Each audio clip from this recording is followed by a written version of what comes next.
दो पहिए हैं। सरकार संगठन बनाता है और संगठन के एजेंडे को सरकार लागू करती है। तो इस नाते दोनों पहिए बराबर हैं, लेकिन संगठन बड़ा है क्योंकि संगठन सरकार बना रहे हैं। आपको पहले से जानकारी थी कि आप होने जा रहे हैं क्योंकि आप संगठन से जुड़े हैं? उसके पहले बहुत चर्चा थी कई नामों को लेकर। नहीं, मुझे कोई जानकारी नहीं थी, ना मुझसे किसी ने कोई बात की। भूपेंद्र चौधरी उत्तर प्रदेश बीजेपी के नए अध्यक्ष बनाए गए हैं, लेकिन अध्यक्ष बनने के साथ ही चुनौतियां भी हैं। 2024 का चुनाव है। अध्यक्ष बनने के पहले कई बातें भी हुई, अध्यक्ष कौन होगा। अचानक से भूपेंद्र चौधरी का नाम सामने आया। इस वक्त हमारे साथ खुद मौजूद हैं भूपेंद्र चौधरी। स्वागत है सर यूपी तक में। धन्यवाद। ये बताइए कि जब आपको आला कमान ने आपका नाम अनाउंस किया, आपको पहले से जानकारी थी कि आप होने जा रहे हैं क्योंकि आप संगठन से जुड़े हैं? उसके पहले बहुत चर्चा थी कई नामों को लेकर। नहीं, मुझे कोई जानकारी नहीं थी, ना मुझसे किसी ने कोई बात की और ना मुझे किसी प्रकार का कोई आभास था।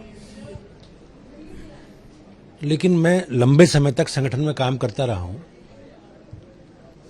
2016 में मुझे विधान परिषद में भेजा था पार्टी ने, बाद में सरकार बनी तो मंत्री बना दिया। लेकिन मेरे लिए सौभाग्य की बात है बहुत कि मेरे जैसे सामान्य कार्यकर्ता को भारतीय जनता पार्टी के नेतृत्व ने उत्तर प्रदेश जैसे महत्वपूर्ण राज्य की जिम्मेवारी दी है। और मैं अपने केंद्रीय नेतृत्व को, देश के प्रधानमंत्री जी को, गृह मंत्री जी को, राष्ट्रीय अध्यक्ष जी को ये विश्वास दिलाता हूं कि आपने जो मुझ पर विश्वास व्यक्त किया है, मैं सभी अपने कार्यकर्ता भाइयों बहनों को लेकर साथ भारतीय जनता पार्टी के नेतृत्व की अपेक्षा पूरा करूं। आपको कोई टास्क दिया गया क्या? क्योंकि आपसे उम्मीदें भी बहुत हैं और नया पूरी की पूरी संरचना नहीं है, तो कोई टास्क आला कमान ने दिया?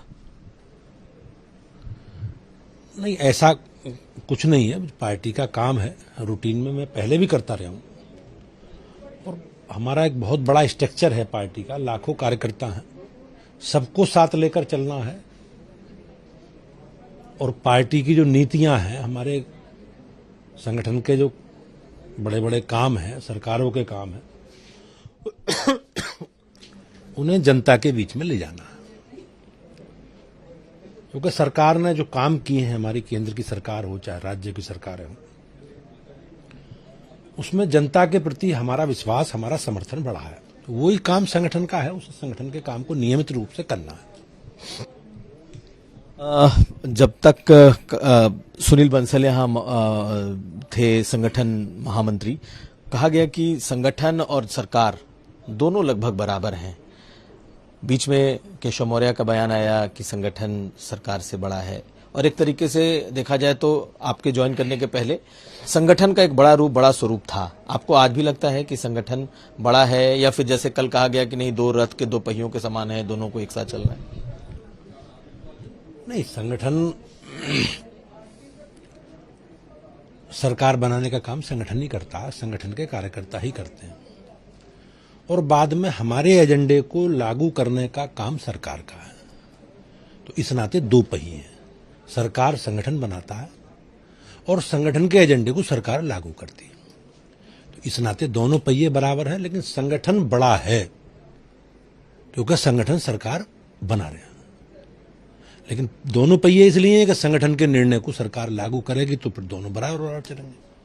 किसी तरह का कोई टकराव, कोई असहज स्थिति आप नहीं देखते हैं संगठन और सरकार? कोई मतलब नहीं है। सरकार हमारे एजेंडे पे काम कर रही है, चाहे केंद्र की सरकार हो, चाहे राज्य की सरकार हो।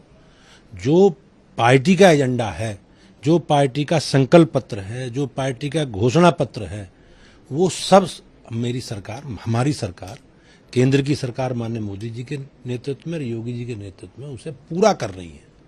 तो हमारे लिए गर्व की बात है, सौभाग्य की बात है, प्रसन्नता की बात। आप संगठन के, मूल रूप से संगठन के आदमी हैं। संगठन से सरकार में, फिर सरकार से आप संगठन में प्रदेश अध्यक्ष के तौर पर, ये जो आपकी यात्रा है, इसमें आपके लिए लगता है कि संगठन बड़ा है? मैंने जो आपके पुराने पिछले प्रश्न का उत्तर है, लगभग वही है। सरकार संगठन के द्वारा सरकार बनती है। हमारी राजनीतिक यात्रा 1951 में शुरू हुई और केंद्र में पहली बार हमें पूर्ण बहुमत की सरकार बनाने का अवसर 2014 में मिला। तो 49 और 14 लगभग 63-64 साल बाद। तो संगठन की गति तो नियमित चल रही है और हम लोग अपने कोर एजेंडे से जुड़े विषयों पर जनता से समर्थन मांग रहे हैं। हम लोग कहते थे भाजपा की सरकार आएगी तो कश्मीर से धारा 370 हटाएंगे। हर चुनाव में हमारे एजेंडे में शामिल था। हम हमेशा कहते थे भाजपा की सरकार आएगी तो शरणार्थियों को नागरिकता देंगे, घुसपैठियों को बाहर निकालेंगे। हमने 88 के बाद कहा कि भाजपा की सरकार आएगी पालनपुर अधिवेशन में तो हम भगवान श्री राम के जन्म स्थान पर राम मंदिर बनवाएंगे। तो बीजेपी के कार्यकर्ता से हमारे समर्थन सपोर्टर के लिए इससे गर्व की बात क्या हो सकती है कि जिसके लिए 5-6 पीढ़ी खत्म हो गई विषय को कहते कहते वो आज सपना हमारे आंखों के सामने हम जैसे कार्यकर्ताओं का पूरा हुआ है। 4 चुनाव लगातार आप लोग जीते, 2014, 2017, 19 और 22। आपको लगता नहीं कि आपके ऊपर एक बड़ी चुनौती होगी क्योंकि 2024 का चुनाव है? इस प्रदेश की देश की महान जनता ने हमें ये अवसर दिया है और अवसर देश के प्रधानमंत्री जी की, नरेंद्र मोदी जी की लोकप्रियता का, उनके प्रति जनता के विश्वास का इसमें बड़ा कारण है और बड़ा जनादेश हमें मिला। लेकिन जैसा मैंने कहा, हम लोगों का जो एजेंडे के विषय हैं, हम लोगों का जो संकल्प है, उस संकल्प को सरकारें आगे बढ़ा रही हैं और हमारा जन समर्थन बढ़ रहा है। आप देखोगे कि 2019 वाले चुनाव में बीजेपी को 50% से ज्यादा सीटें मिली हैं, वो वोट मिले हैं। अब बीजेपी किसी क्षेत्र विशेष की, किसी जाति समुदाय संप्रदाय की पार्टी नहीं है। हमारी अरुणाचल में भी सरकार है, हमारी आसाम में भी सरकार है, हम मेघालय सरकार में शामिल हैं, हमारे नागालैंड में भी सरकार का हम हिस्सा हैं, बंगाल में भी हम प्रमुख विपक्षी दल हैं, हम उड़ीसा में भी विपक्षी दल हैं, मध्य प्रदेश, अधिकांश राज्यों में हमारी सरकार है या हम सरकार में शामिल हैं या प्रमुख विपक्षी दल हैं। तो हमारा नेतृत्व के प्रति, देश के प्रधानमंत्री जी के प्रति लोगों का विश्वास बढ़ा है और उस विश्वास के आधार पर सरकारों ने जो काम किए हैं और मुझे मेरे संगठन की जो सक्रियता है, मेहनत है, कार्यकर्ताओं की तपस्या है और कार्यकर्ताओं का जनता से संपर्क है, उसके आधार पर मैं निश्चित रूप से कह सकता हूं क्योंकि जनता का अब जो गठबंधन है वो भाजपा के कार्यकर्ताओं से है, मोदी जी से है और योगी जी से है। अब बाकी इन्हें जो लोग विपक्ष के लोग करते रहे, लेकिन जनता का गठबंधन भाजपा के हमारे नेताओं से है। एक दो सवाल। जिस तरीके से आप अध्यक्ष बने, कहा यह जा रहा है कि जयंत चौधरी पूरे पश्चिम में वो एक नेता के तौर पर उभर रहे हैं। बीजेपी एक काट के तौर पर देखती है, उसे पश्चिम में किसान नेता भी चाहिए, उसे पश्चिम में जाट भी चाहिए, क्योंकि जाटों में भी नाराजगी रही है, किसानों में भी नाराजगी रही है। पश्चिम के लोग स्वाभाविक रूप से थोड़ा एग्रेसिव हैं और अपनी बात खेती किसानी से जुड़े विषयों को प्रमुखता से रखते हैं और उसका प्रभाव भी, रिजल्ट भी रहता है, लोग ध्यान आकर्षित उसकी तरफ होते हैं। लेकिन बीजेपी को अब किसान समुदाय ने, जाटों ने बहुत समर्थन दिया और राजनीतिक दृष्टि से उसके अगर आप परिणामों का मूल्यांकन करोगे, आकलन करोगे तो वो परिलक्षित होते हैं। अगर आप बहुत व्यावहारिक कारणों में जाओगे तो पहले चरण का रिसर्च करो आप। उत्तर प्रदेश के चुनाव जितने 5-6 चरणों में हुए, उन 5-6 चरणों में पहले चरण का आप रिसर्च करो तो उसमें जिस समुदाय की, समाज की बात हम लोग कर रहे हैं उसका बड़ा हिस्सा उन्हीं क्षेत्रों में आता है।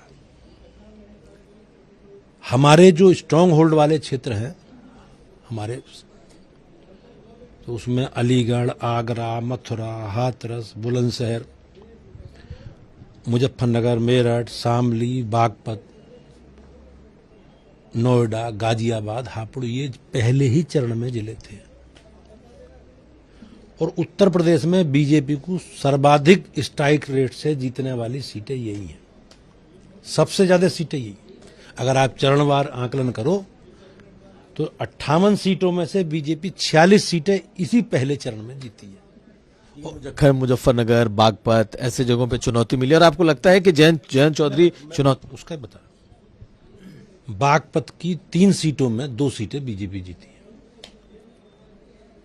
इटावा की 3 सीटों में से 2 सीटें बीजेपी जीती है, कन्नौज की तीनों सीटें बीजेपी जीती है, एटा की चारों सीटें बीजेपी जीती है।